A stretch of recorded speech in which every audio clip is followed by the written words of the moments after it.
Good morning. Arise and shine. Your light has come. The glory of the Lord is risen upon thee. I just want to thank you guys for listening and following the series. Once again, today we'll be talking about the spirit of jealousy. What is jealousy? Jealousy is a thought or a feeling of insecurity and fear over someone's relative possession.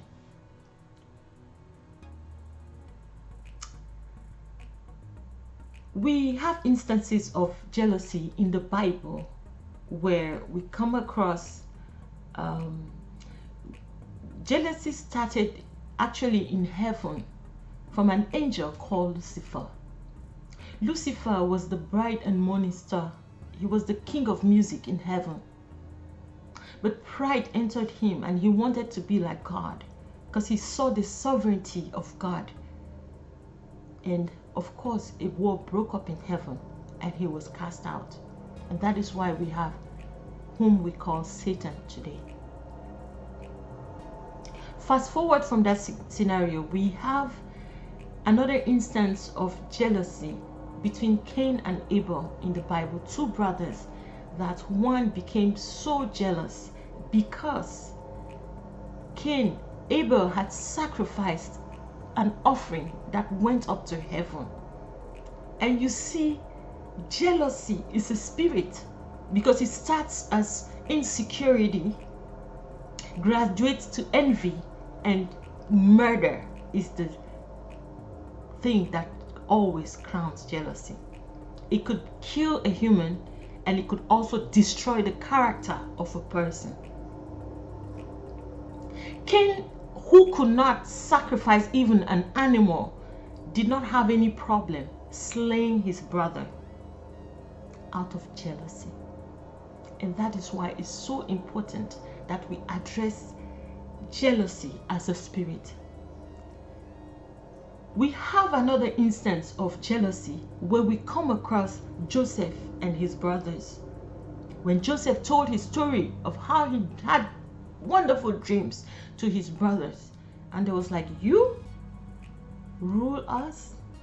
And they threw him in a pit, almost killed him, but because of destiny they could not destroy him. What are the instances of jealousy that you have come across that you really want to talk about? I have had time and number when I was doing my study about jealousy. It's all over the Bible. It's all over the Bible. So it's a fallen spirit. It's something that affects every one of us. Has come across an instant where you feel insecure about something that somebody possesses. And that's why it's a spirit. It's rampant. It's something that we as humans, we have it. But the Bible says that we must take control over it. If you say you're not jealous, it's probably because you have not come closer to something that brings insecurity, somebody's talent, somebody's possession that intimidates you. I have a story of a pastor who was in England. There were 5 of them, and he was the senior pastor, and he was doing the work of God. And his subordinates said no. They called immigration and they reported him to immigration and said, our senior pastor does not have his required documents. Fast forward, the story ends well, where he ended up having a green card to come to the US. It happens to us every day. Senior people are jealous of their subordinates. You look at somebody that does not even have more than you, but that envy because of the charisma, the way they carry themselves, the way they put themselves together, the way they have their talent. So it's not only necessarily about over possession. Is also talent. Jealousy is also expressed as a form of ingratitude because you're telling God that, God, what you've given me is not enough.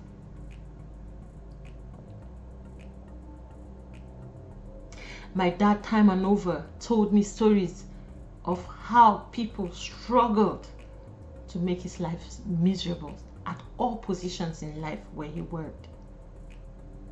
you see it every day when you go to work. You encounter the spirit of jealousy.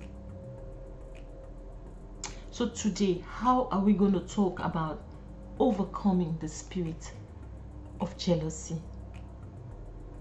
The Bible says that in 2 Corinthians verse 10, 5-3, it says, for we walk, even though we walk in the flesh, we war not according to the flesh. For the weapons of our warfare are not carnal, but mighty through God for the pulling down of strongholds and holding to captive any thought that exalts itself above the glory of God.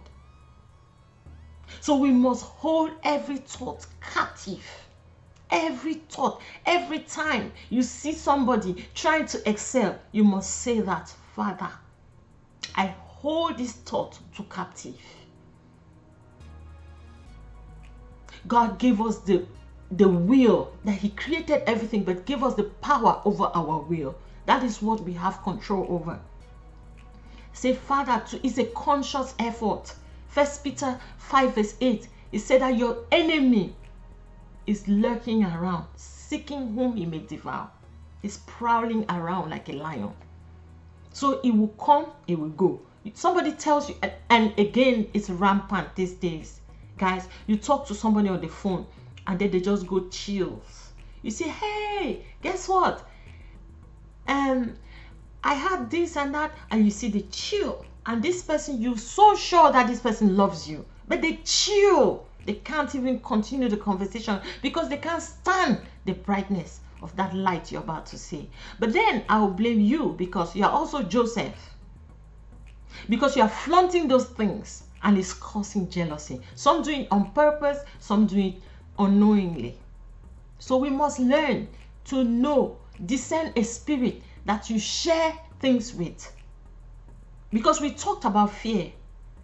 That once you share those things at the wrong places, you intercept, you prolong God's hand upon your life. How do we overcome jealousy? By celebrating others. When you hear something, the Bible says what you celebrate is multiplies. You say, Father, I like this grace that this girl carries. I like the spirit that this person carries. Can you do this for me? Sometimes, just get a bunch of thank you notes and send a congratulatory message to somebody, a phone call, and hold your thought captive. Your key, the master key, is 2 Corinthians 10, verse 3-5. Hold every thought captive. It's a thought of jealousy, you hold it. A thought of lust, you hold it. A thought of fear, you hold it. So that is your weapon of your warfare. Uprooting those things that are not supposed to be in your mind. Say, no, this is my sister. I cannot be jealous of her. This is my co-partner. She's working for the kingdom. This is what she wants to accomplish. So we must hold our thoughts captive. Say, this evil thought coming in my mind. You know, it happened in the Garden of Eden. Eve had everything, yet she wanted to be like God. That secret feeling of wanting to be like God is what has destroyed so many. But listen to what Ecclesiastes, the wisest person that God ever created, King Solomon, he said, let me tell you something. At the end of the day, all of these things that we work for, we envy, we go after, we kill people for, is vanity. Vanity upon vanity. And it takes me to when I started, praying and all of that. The Lord took me to heaven. Guys, heaven is a beautiful place. The rooms, it's not like you enter one room and you see it's in compartments. It's something that our eyes have never seen. So nothing is worth destroying somebody for, killing people for. A house, land, money, all of these things will go away, but the word of God will stand sure. So put your trust, put your treasure on things that would not rust. We've seen it time and over. People have killed for things, the same houses that when people die, they go and leave it. You fight over things that at the end of the day, none of us are going to take these things to heaven with us. So once again, God bless you. Arise and shine, landscaping your mind and cheerleading your dreams. God bless you. Have a wonderful day.